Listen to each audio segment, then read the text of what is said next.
When you're a forward thinker, you don't just bring your A game, you bring your AI game. Workday is the AI platform that transforms the way you manage your people, money, and agents, so you can transform tomorrow. Workday, moving business forever forward.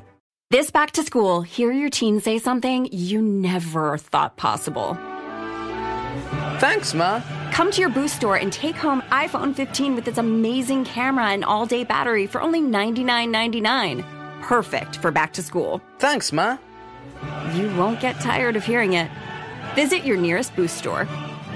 Requires ID verification, port in and activation on $60 per month plan and $35 device setup fee. Taxes extra.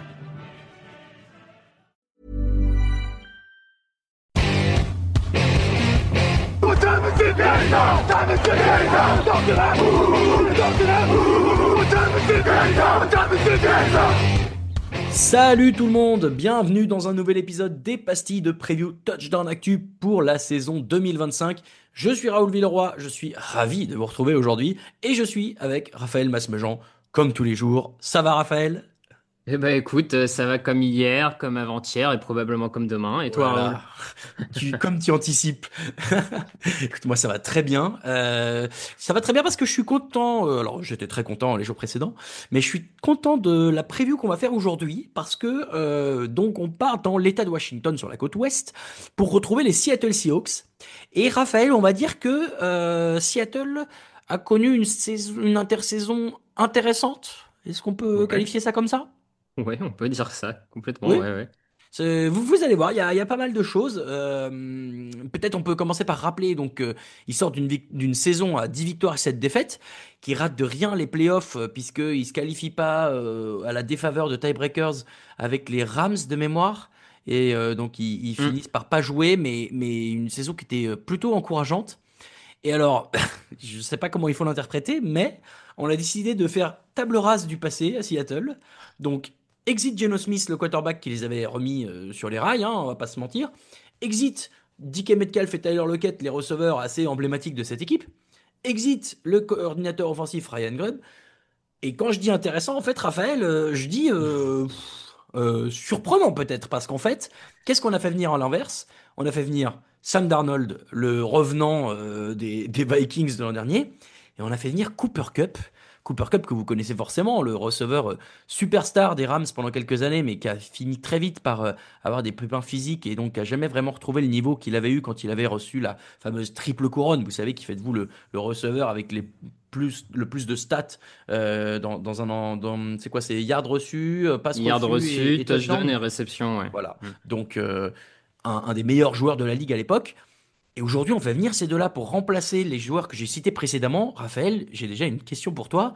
Est-ce que c'est une solution d'avenir ? Oula, solution d'avenir. Alors, Cooper Kupp, non. Voilà, t'es pas obligé de dire. Enfin, moi, tu peux me dire non, ça me va très bien. Non, je réfléchis. Cooper Kupp, non. Sam Darnold, j'aurais plutôt tendance à dire non, sauf si tu crois vraiment au fait qu'il soit relancé. Et ça, après, moi, je sais pas ce que croient là-dessus les Seahawks, mais disons que Darnold ayant que 28 ans entre guillemets, s'il te convainc, tu peux l'avoir pour plusieurs années. Donc ça peut être ton futur à court et moyen terme. Maintenant, est-ce que c'est ce que pense Seattle? Je ne sais pas. Mais oui, c'est une intersaison intrigante parce que Mike McDonald, le coach, donne le sentiment qu'il n'a pas le temps d'attendre, quoi. Et, Ouais. il y a une première saison, il arrive, bam, ils sont en positif, ça se passe plutôt pas mal. Et non, finalement, je suis pas convaincu. Je suis pas assez convaincu par mon quarterback, par mon coordinateur. Je les vire. Alors, il prend un risque. Je trouve qu'il prend un risque, mais j'aime bien le côté. Je sais ce qui va pas et je perds pas de temps. Je perds pas de temps à changer les choses. C'est assumé. J'aime bien, c'est assumé. J'aime bien. Peut-être qu'il se plante, mais au moins il assume ses choix. Ouais. Donc voilà. Et puis bon, c'est vrai que, alors Cooper Kupp, on est tous les deux d'accord, on n'y croit pas forcément. Je pense qu'il est signé sur son nom. En plus, il est signé assez cher pour un joueur qui avait pu vraiment performer. Mais Darnold, pourquoi pas? D'autant que on a vu qu'avec les Vikings, ça avait fonctionné. Et on a vu que Geno Smith, quand il est venu chez les Seahawks et qu'on n'y croyait pas non plus, ça a quand même fonctionné. Donc Hmm. ça, à la rigueur, présomption d'innocence. Pourquoi pas? Côté receveur, on a quand même fait venir aussi Marquez Valdez-Scantling. On a toujours Jackson Smith et Njigba. On aime bien les noms à rallonge chez les Seahawks. Euh, c'est une escouade là, ce quarterback et ses receveurs. Où est-ce que tu les classes? Est-ce que c'est un point faible? Est-ce que c'est un point fort? Est-ce que c'est un facteur X? Moi, c'était squad de receveur. J'aurais presque tendance à la mettre presque en point fort dans l'équipe, dans cette Ça me va. équipe. Je trouve que Njigba s'est bien affirmé sur sa saison rookie et je pense qu'il a un vrai potentiel. Je crois même qu'il peut faire mieux que par exemple qu'un DK Metcalf qu'ils ont fini par laisser partir à Pittsburgh, qui n'a jamais vraiment explosé. Je pense que Njigba peut faire mieux que Metcalf. Ok. Donc j'ai pas de mal à ce qu'ils aient fait ce choix-là. Cooper Cup, il sera plus et pas le numéro un qu'il a pu être chez les Rams, mais il arrive avec de l'expérience en numéro 2, sa science des tracés, qui peuvent faire du bien dans les schémas de Kubiak. Tu l'as dit, des Valdez-Scantling, même des Jake Bobo au poste de receveur numéro 3, ça me semble pas si mal. Donc moi j'aime bien les receveurs et j'irais même plus loin sur les skill players en attaque. J'aime beaucoup le duo de Ah, coureurs. bah alors, Kenneth Walker, ok. Zach Charbonnet, j'aime beaucoup. J'allais Pour dire moi, moi pas trop, mais ok. c'est vrai. Ah, pour moi, ils ont le potentiel d'être un des meilleurs duos de la ligue. Ah Et je ouais? pense, ouais, et je pense que dans les schémas de Kubiak cette année, ils vont cartonner. Sans blessure, à mon avis, Seattle, c'est largement top 10 attaque au sol cette saison. Eh bien, écoutez, c'est ma première grosse surprise de la journée. Alors, j'entends effectivement, et tu mentionnes un point qu'on n'a pas dit, du coup, c'est qu'effectivement, on a fait sortir l'ancien coordinateur offensif, on a fait venir Clint Kubiak. Hmm. Fils du fameux Gary, évidemment, coach renommé en NFL. Kubiak, il était coordinateur offensif chez les Saints. C'est difficile de juger son parcours, je trouve, au vu de la cascade des blessures qu'il y a eu à New Orleans. Hmm. Mais c'est probablement un choix, et encore que j'ai envie de dire intéressant. Je me rends même pas compte, parce que comme ça fonctionnait avant et qu'on fait venir quelqu'un dont on n'est pas certain des résultats, bon, déjà pour moi, c'est un premier point d'interrogation. Ensuite, moi, je suis moins convaincu que toi sur la doublette Kenneth Walker et Zach Charbonnet. Je les vois pas mettre 150 yards par match. Bon, beaucoup, c'est beaucoup, hein, mais je les vois pas surperformer non plus. Et puis, je suis pas complètement serein sur la ligne offensive. On a fait venir le rookie Isabelle qui fait une bonne pré-saison de ce que j'ai lu. Euh, Mhm. mais je sais pas dans quelle mesure cette attaque au global avec ce nouveau coordinateur offensif elle est aujourd'hui une énorme locomotive pour cette équipe de Seattle. On va parler de la défense juste après, en qui j'ai beaucoup plus confiance. Pour moi, aujourd'hui, l'attaque au global, c'est plutôt ce qui pêche côté Seattle, non? Écoute, je pense que comment dire? En fait, la ligne offensive pour moi c'est mon facteur X. Ah C'est bah le très bien. facteur X de cette saison. Parce que je crois que avec ce casting-là, avec ce schéma-là, je crois qu'en fait, par exemple, si on reparle de Sam Darnold très rapidement, je pense qu'en fait Sam Darnold il peut faire aussi bien que Geno Smith globalement. Par contre, ce qui va faire que Sam Darnold fait un peu mieux que Geno Smith, que l'attaque fasse un peu mieux que l'an dernier, pour moi, c'est la ligne offensive. Et c'est là où est le facteur X de cette saison, c'est que je pense que la ligne offensive et son potentiel progrès, ceux auxquels je veux bien croire, parce que tu l'as dit, il y a la draft de Glaze Abel au poste de garde gauche. On a quand même, mine de rien, des joueurs. Et si tu regardes le reste de la ligne, que ce soit Charles Cross, ou Lomati, Christian Heinz, c'est quand même des joueurs qui, les plus âgés, on va dire, sont en NFL depuis 4 ans. Donc, c'est une ligne offensive jeune qui a mis un peu de temps à émerger. Et je trouve que Charles Cross, l'an dernier, en plus, le left tackle, a fait une belle saison. C'est une ligne offensive qui a mis un peu de temps à émerger, qui là se renforce. Je pense qu'elle peut vraiment progresser et passer d'une des moins bonnes de la ligue. Clairement, l'an dernier, elle était dans les moins bonnes de la ligue. À ne serait-ce pour moi, en fait, et c'est là où j'en fais un factor X, c'est que cette ligne offensive, si elle passe, on va dire, des 5 pires de la ligue à milieu de tableau, hein, je te dis pas qu'elle va devenir top 5 ligne offensive, c'est pas ce que j'essaye de vendre, mais ne serait-ce si tu passes du bottom 5 à milieu de tableau, pour moi, ce gain de qualité que tu as dans le jeu offensif peut permettre d'accrocher un peu plus de victoires que l'an dernier. Donc c'est en ça que moi j'ai la ligne offensive en Factor X. Plus de victoires que l'an dernier où ils étaient déjà à 10, hein? Ouais. Ok, ok, ok, ok. Ou faire Bon. aussi bien déjà, et ce qui sur certaines années, 10 victoires peut t'envoyer en playoff. L'an dernier, ça l'a pas Oui. fait, Ouais, ouais, ouais. mais cette année, à 10 tu peux aussi y aller, hein. Ça, après, c'est le jeu des tie-breaks, etc. Ok, écoute, très bien. Je sens que cet épisode va être intéressant, comme l'intersaison des Seahawks finalement. Mais C'est ça. en fait, c'est ça qui est beau, c'est que il y a un gros pari qui est fait et toi, tu as l'air d'y croire et moi, pas forcément. Bon, mettons de côté cette attaque des Seahawks. Je vais y arriver. En revanche, côté défense, là, je pense qu'on est tous les deux d'accord. On a le droit d'avoir le sourire. On a parlé il y a quelques jours du départ de DeMarcus Lawrence de Dallas, qui arrive donc chez les Seahawks. Mais globalement, on a gardé la même structure. On a re-signé deux joueurs hyper importants, Ernest Jones, le linebacker, et Jaran Reed sur la ligne défensive. Et sur les lignes arrière, on change pas une équipe qui gagne. Rick Woolen, Devon Witherspoon en cornerback, Julian Love et Kobe Bryant, l'autre, hein, en safety. Cette défense de Seattle, elle redevient un peu ce qu'elle a été historiquement dans les années 2010. Je trouve la vraie locomotive de cette équipe, Raphaël. Oui, oui, oui, je pense aussi que c'est la locomotive de l'équipe et notamment, tu as cité, mais ce backfield défensif, cornerback, safety, moi je le trouve très très costaud, avec trois joueurs vraiment qui en plus, je pense, ont vraiment un vrai talent supérieur à la moyenne NFL. Julian Love, Rick Woolen, Devon Witherspoon, pour moi, on est sur des talents un peu au-dessus de la moyenne, clairement.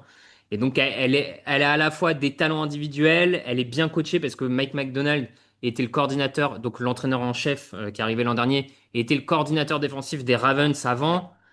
Il a quand même, on le sent l'an dernier, alors c'était une défense qui semblait un peu aux abois il y a 2 3 ans. Dès l'an dernier, quand même, la défense en milieu de saison, elle a pris un vrai tournant et elle a fini par être costaud en milieu de saison. Et je pense qu'il va continuer sur sa lancée, donc je les trouve bien coachés. Il y a du talent, c'est bien coaché.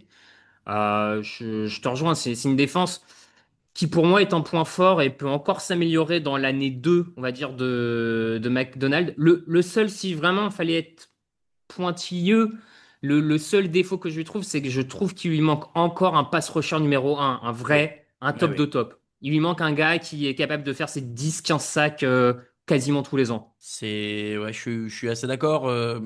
Alors, il manque un numéro un. Est-ce que c'est pas parce qu'il y a plusieurs numéros 2? On peut le voir comme ça? Si, si, si, sans doute un peu. Il y a un peu de ça, avec des schémas qui font que tout le monde va mettre un peu à chacun son tour la pression. La pression vient d'un peu partout. Et t'as un Leonard Williams, mine de rien, qui en tant que defensive tackle l'an dernier fait quand même 11 sacs, c'est pas rien. Donc on est aussi capable de faire venir la pression d'ailleurs, etc. Mais malgré tout, là on parle d'une équipe qui était presque en playoff l'an dernier, qui veut peut-être essayer d'y aller cette saison. Je trouve aussi qu'il y a un moment, quand on voit les équipes qui vont très loin, on voit aussi qu'il y a souvent un pass rusher capable un peu de, au-delà des schémas, de faire la différence à lui tout seul, peu importe le schéma dans lequel il est.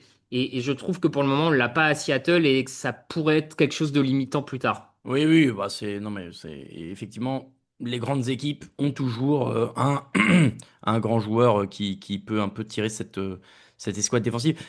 Maintenant, ce qui me rassure en un sens, c'est que même s'il n'y a pas trop de pression sur le quarterback, bah, la défense aérienne est suffisamment solide pour que Hmm.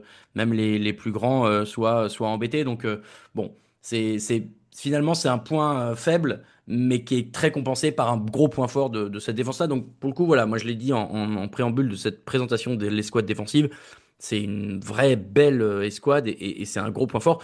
Je pense que c'est par cette escouade-là que vie ou meurt, je sais pas, mais que la saison des Seahawks se fera parce que moi, je l'ai dit, je suis moins convaincu par ce qu'il y a de l'autre côté du ballon.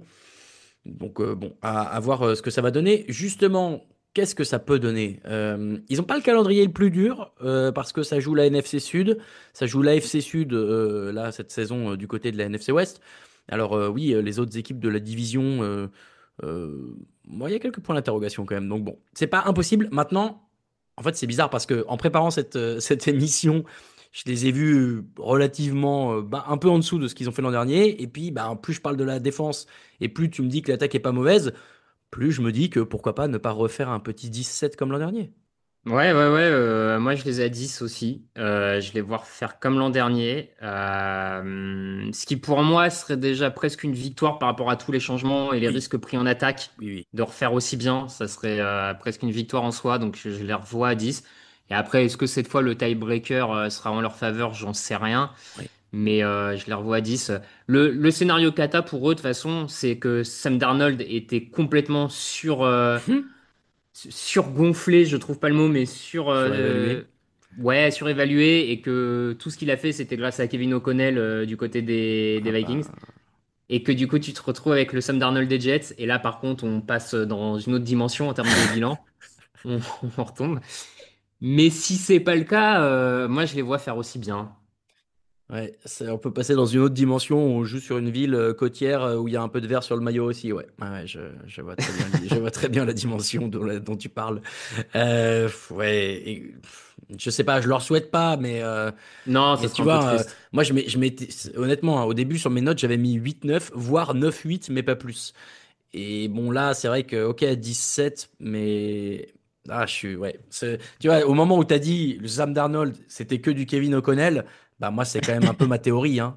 Franchement, bon, voilà, on n'est pas Ouais. là pour faire le débrief de la saison des Vikings de l'an dernier, mais à voir, écoutez. Sam Darnold, sera-t-il le sauveur de cette équipe ou bien son fossoyeur? Vous le saurez en janvier prochain, ou peut-être d'ici là. Bon, c'est tout pour aujourd'hui, du coup. On va se retrouver demain pour un nouvel épisode avec toi, Raphaël.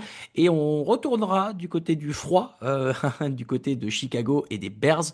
N'oubliez pas d'aller lire la preview écrite par un autre rédacteur directement sur le site de Touchdown Actu pour compléter ce qu'on aura déjà dit ici. Et je salue l'excellent Cyprien Delmas qui est l'auteur du jour.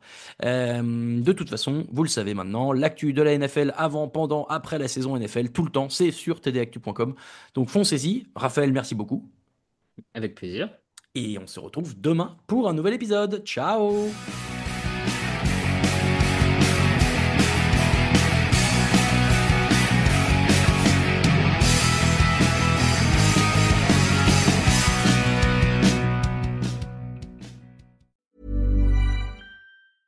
Looking for a wellness benefit your employees will actually use? Meet WellHub, the corporate wellness platform employees love and HR trusts. With fitness, mindfulness, nutrition, sleep, and more, WellHub plans make it easy for employees to check in with their well-being, starting at just $11.99 a month. Companies like Unilever, Northwell Health, and Aflac trust WellHub to keep their teams healthy, engaged, and thriving. Visit wellhub.com for a free trial. Businesses that are selling through the roof, like Untuckit, make selling and for shoppers buying simple with Shopify, home of the #1 checkout on the planet.